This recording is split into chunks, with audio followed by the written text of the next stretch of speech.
Hello again, everyone, and welcome to part two of our discussion on communication and reality, where we are going to be going deeper with communication and meaning. As usual, I will now make my face visible down here in the corner so that you can see me. Hello. And I just kind of want to dive in. I want to keep us going here. We spent the first part of class this week offering our definitions of communication that we found in our fishing trips. And then after I had you go through that, where we talked about doing those definitions. We asked some questions of intent. We talked about the quotation, one cannot not communicate. And we asked the question, are we always communicating? Do we have to have intent to be communicating? And then you went over to your first journal, and you may have completed that already. You might still be working on it. I'm not sure where you're at in that. And that's okay if you're not done and watching this. That's okay. You have until Sunday to turn that journal in. Now we have to turn our attention to meaning. So many of the questions that we were talking about with intent were then on the other side related to meaning, and so we have to ask these specific questions. So we've asked some questions of intent. We're pondering that. We're reflecting on that, and now it's time to ask questions of meaning. So just like I did with communication and all, are we always communicating or not? I have a quotation for you. This one's not worded nearly as weirdly as the other one, so take a look at this right here.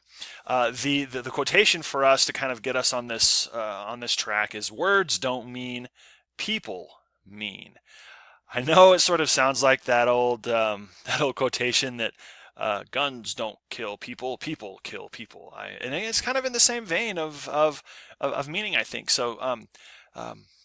We could have a really good discussion over what this quotation means in and of itself, but kind of to move us on as quickly as possible, I want to kind of tell you what it means. Words don't mean, people mean. What it's really getting at is the location of meaning in our words. Do the words carry the meaning inherent in and of themselves? Do words have meaning in their core? Or is meaning something that us as humans create and sort of attach to the word, and use the word then to attach to something else to help us sort of make sense of our world? What this is saying is that we create the meaning as human beings. We create the sounds coming out of our mouths. I mean, that's what language is. Really, all language is a set of sounds that we learn to put in order, and we learn to shape the sound waves coming up out of our esophagus with the fat on our face and the muscle in our mouth, and we shape the sound waves to travel in a certain shape that your ears culturally get attuned to hearing and recognizing, so that when I say everything I'm saying right now, you're actually able to understand what I'm saying. It's kind of amazing. And so the meaning is not in the words themselves. It's in us. And what this leads us into is this next point, that words don't mean, people mean, and it leads us to this idea that we're actually born into what's called a representational system. We could go weeks on this. I just want to introduce this idea right now because this is what happens on the level of meaning making in our minds and in our communication. We have to have a representational system to access in order for us to be able to understand what another person is doing verbally, non-verbally, with their body, stuff like that. So what the representational system does is it just helps you make meaning of the world. So to kind of show you how this works, we are going to do a little bit of a thought exercise. Okay, it's in a couple parts. So part one is very, very simple. All right, I'm going to ask you to do something that you probably don't even have to get up and move to do. Okay, so here we go. I want you to take a look at the nearest table. That's it. Just take a look at the nearest table. Can you see it? Strangely, I don't actually have a table in my office. That's I just realized that because I had the thought in my head that most places have a table, not me in my office. So, but I want you to take a look at the nearest table. Were you able to see one? Or if you weren't able to see one, you know that there's not one there. So here's my question for you now. How did you know what to look at? I mean, yes, I told you to look at a table, but when I said take a look at a table, you looked for something very specific, didn't you? You looked for something that that actually looks a little bit like this, didn't you? Something with a flat surface and four legs, probably. It might be shaped differently, it might look differently, it might be a different color, but you knew to look for something that is shaped in this way. Yeah? And so here's my question. How did you know to look for this thing? How did you know that when I said look for a table, that you should look for something with a flat surface and four legs? Well, you know that because of your representational system. You grew up in a culture, you grew up in a world that gave you a representational system. You've learned the words for the things out in the world. And so you, at some point in your life, learned the word and its link to the thing, the table, whatever that is. Okay? It could have happened when you were younger. It could have happened when you were a little bit older. Usually, even young children know the table, right? And so, you and I live in a representational system that gives us representations for the stuff of the world. So, for example, I'm sitting here at my desk, and I can say, "Hey, this is a pencil." And we would probably all agree that this is a pencil. It's a pencil. See? Any disagreement? Not that you can tell me, but there won't be any disagreement that this is a pencil. It's a pencil, right? And so if I actually said to you, "Hey, can I borrow a Sharpie?" and then you handed me this, I would say that's not the same thing, right? This is a pencil, and I needed a Sharpie. Sharpies are different than pencils. Sharpies are different.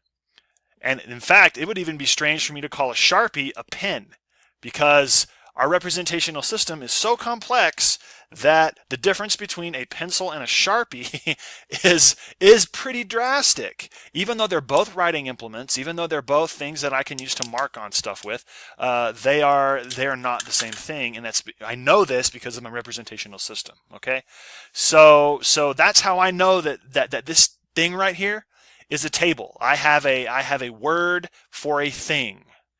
So now that's part one of the thought exercise over. Now let's do the second part of the thought process. Okay. So first part of the thought game here is this. I think we've all agreed that this here is a table. Yes. So then, good. That's a table. What if Brandon, growing up in his house, had some parents who had an interesting sense of humor? By the way, my parents would never do what I'm about to talk about. They are lovely people, all right? But let's just play along with this. Let's just say I grew up in a house where my parents decide to teach me the representational system correctly. So I learned pencil, I learned Sharpie, I learned pen, I learned hair, I learned nose, I learned mouth, all that kind of stuff, right? But the one relationship that my parents decide to play with is the relationship between what we have here, which is a table, and a chicken. Let's just say that in my house growing up, my parents, because they have an interesting sense of humor, decide to only mess with this one representational relationship, and they switch it. And so for little Brandon growing up in his house, let's just say that this thing with the flat surface and the four legs is actually called a chicken. It doesn't change the form. It doesn't change the function. So we sit at the chicken to have dinner. Whenever I'm a little boy, I like to put a blanket over the chicken and make a chicken fort and play with my cars and little men underneath that. Right? Whenever I get in trouble or something, I have to sit at the chicken and have a talk with my parents, okay? And then vice versa, this is just called the table. And so as a little boy, I loved going to get my table nuggets. I would call my friends, oh, you're nothing but a yellow-bellied table. I can't even say it. I'm so used to it. You're nothing but a yellow-bellied table whenever they wouldn't, do the dare that we were daring or whatever we did whenever we were little boys, right? So everything let's just imagine everything in my representational system is fine. It links up like it's supposed to, except this one relationship. I grow up in my house calling this a chicken and this a table. Okay? So then let's take this to the next level. First day of school. Brandon, me super cute in my my Velcro sneakers and my Ninja Turtle backpack or whatever my backpack. The Ninja Turtles didn't exist when I went to kindergarten, so I'm old enough that I'm pre that. I head into my first day of class, and the teacher looks at me and says, "Hello, Brandon. Take a seat at one of the tables." What's going to happen? Little Brandon is going to have a very hard time understanding what that teacher means. I'm going to look around that room and I'm not going to see any tables. The teacher told me, hey, have a seat at one of the tables. I'm not going to see any table in that classroom because I've grown up calling table this. And so I'm going to wander around and that teacher's going to say, hey, Brandon, I thought I told you to have a seat at one of the tables. And I'm going to go, yes, you did, but I just don't see any tables in here. And that teacher's going to look around the room, and the room is full of tables to the teacher. And that teacher's going to go, honey, the room's full of tables. And I'm going to go, no, it's not, because as children, we have to have the representational system to help us make sense of the world. And so I'm going to be indignant that I don't see any table, because I know what a table is. Even at age 4, age 5, I'm going to know what that is. And so it's going to take a while, but eventually that teacher and I are going to come to an understanding that I've had the meaning switched.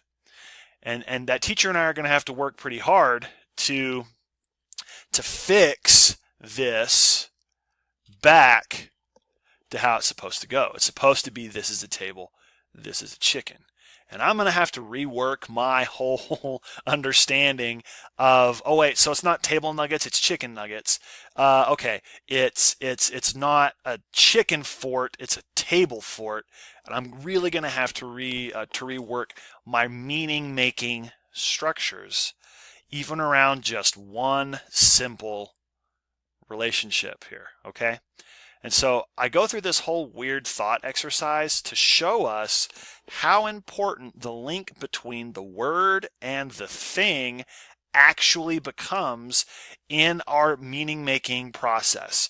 And for you and I, and this is the amazing thing, for you and I to communicate, we have to have representational systems that line up in some way.